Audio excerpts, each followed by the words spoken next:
Selama manusia memandang langit malam, kita telah menanyakan soalan yang paling mendalam.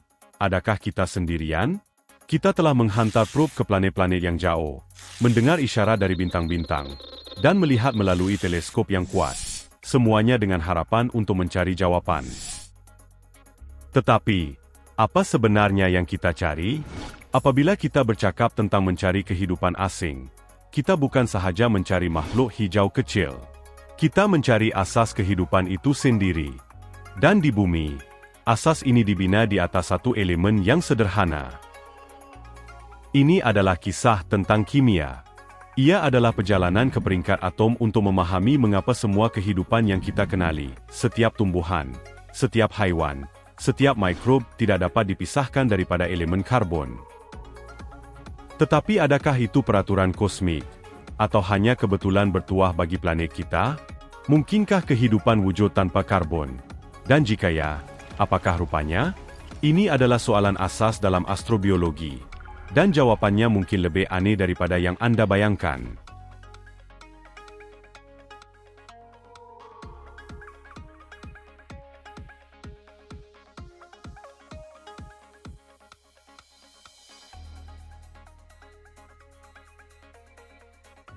Alasan pertama dan paling penting adalah kepelbagaian ikatan karbon yang tiada tandingan. Satu atom karbon mempunyai 4 elektron valens, yang bermaksud ia boleh membentuk 4 ikatan kovalen yang sangat kuat dan stabil.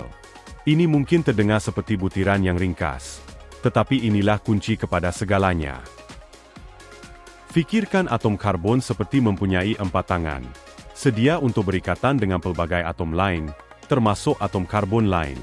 Kepelbagaian ini membolehkannya membentuk bukan sahaja ikatan tunggal, tetapi juga ikatan berganda dan ikatan tiga. Keupayaan untuk membentuk pelbagai jenis sambungan inilah yang membolehkan karbon bertindak sebagai perancah pusat untuk pelbagai molekul yang besar dan pelbagai. Berbeza dengan elemen lain yang terhad dalam pilihan ikatannya, karbon adalah penyambung muktamad, yang mampu membina struktur yang rumit dan kompleks dengan kemungkinan yang hampir tidak terhad.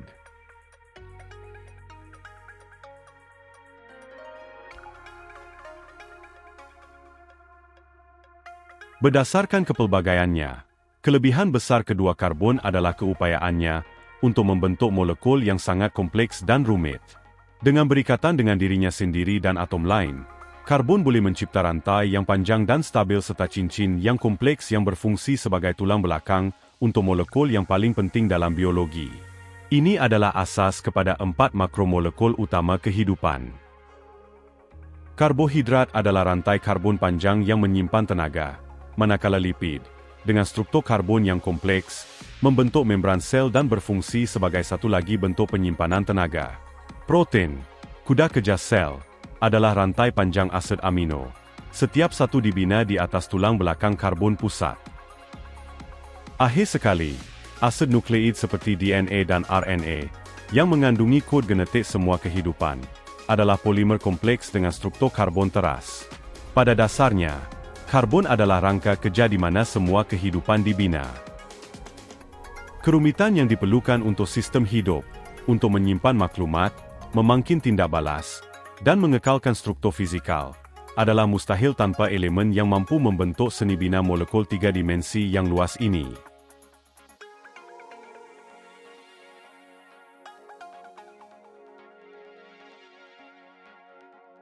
Alasan ketiga adalah keseimbangan sempurna antara kestabilan dan fleksibiliti. Ikatan yang dibentuk oleh karbon sering digambarkan sebagai berada di zon Goldilocks. Ia cukup kuat untuk menyatukan molekul-molekul kompleks dalam persekitaran sel yang dinamik dan berai, supaya ia tidak hancur. Tetapi ia tidak terlalu kuat sehingga ia tidak boleh dipecahkan dan dibentuk semula.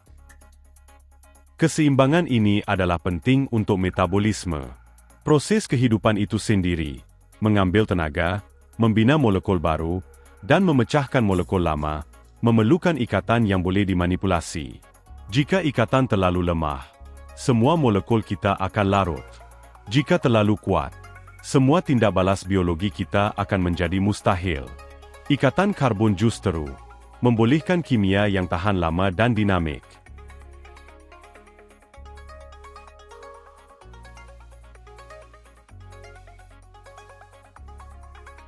Faktor utama terakhir adalah kelimpahan. Walaupun sifat unik karbon adalah kelebihan utamanya, ia juga merupakan salah satu elemen yang paling biasa dan paling mudah didapati di alam semesta yang kita kenali. Karbon dicipta di teras bintang dan merupakan komponen utama planet dan habuk kosmik. Ia ada di mana-mana. Fakta bahawa karbon adalah sempurna secara kimia dan melimpah secara kosmik bermakna ia mudah didapati untuk kehidupan untuk berkembang sejak saat-saat paling awal pembentukan planet kita.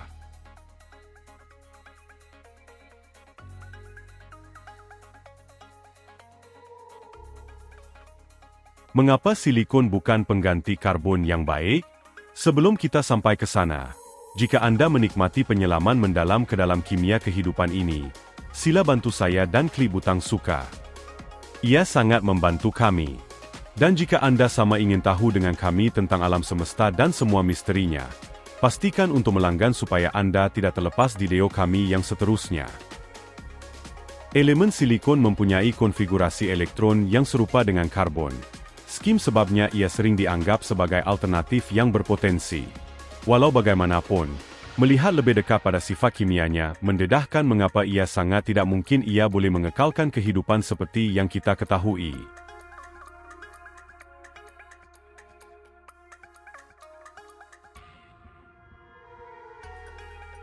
Atom silikon adalah lebih besar daripada atom karbon, dan perbezaan saiz ini mempunyai akibat yang signifikan untuk ikatan kimia. Ikatan yang dibentuk silikon dengan atom silikon lain adalah jauh lebih lemah dan kurang stabil daripada ikatan karbon. Kelemahan ini menjadikannya sukar bagi silikon untuk membentuk rantai yang panjang, kompleks dan struktur cincin yang rumit yang penting untuk pembinaan molekul biologi seperti protein dan DNA. Dalam persekitaran berasaskan air, rantai berasaskan silikon ini akan hancur.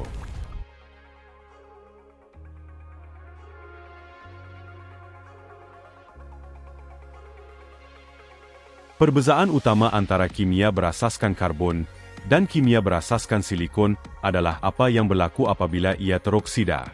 Apabila organisme hidup di bumi memetabolisme karbon, produk sisa utamanya adalah karbon dioksida, gas yang mudah dikeluarkan. Sebaliknya, apabila silikon teroksida, ia membentuk silikon dioksida, yang merupakan pepejal, juga dikenali sebagai pasir. Bagi bentuk kehidupan teoretikal, cuba mengeluarkan pepejal seperti pasir akan sangat tidak cekap dan berpotensi mustahil, yang membawa kepada pengumpulan sisa yang berterusan yang akan menyekat metabolisme.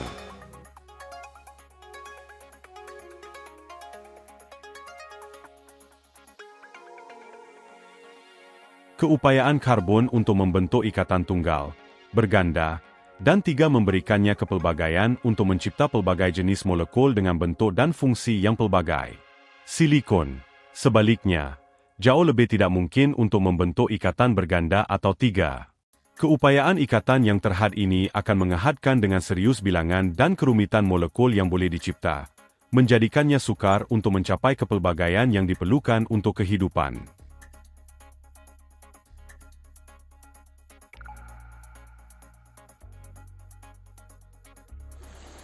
Kompaun silikon juga sangat reaktif dengan air. Dalam proses yang dipanggil hidrolisis, rantai panjang atom silikon akan pecah apabila terdedah kepada air. Oleh kerana air cecair dianggap sebagai pelarut yang paling mungkin untuk kehidupan di alam semesta, ciri ini adalah halangan besar untuk kehidupan berasaskan silikon.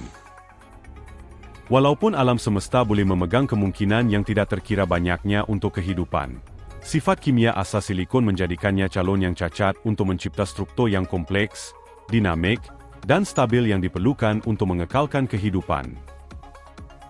Jadi, walaupun karbon mungkin berkuasa di sudut kosmos kita, bukti sebenar kepada kimia yang unik dan sempurna, alam semesta adalah tempat yang sangat besar.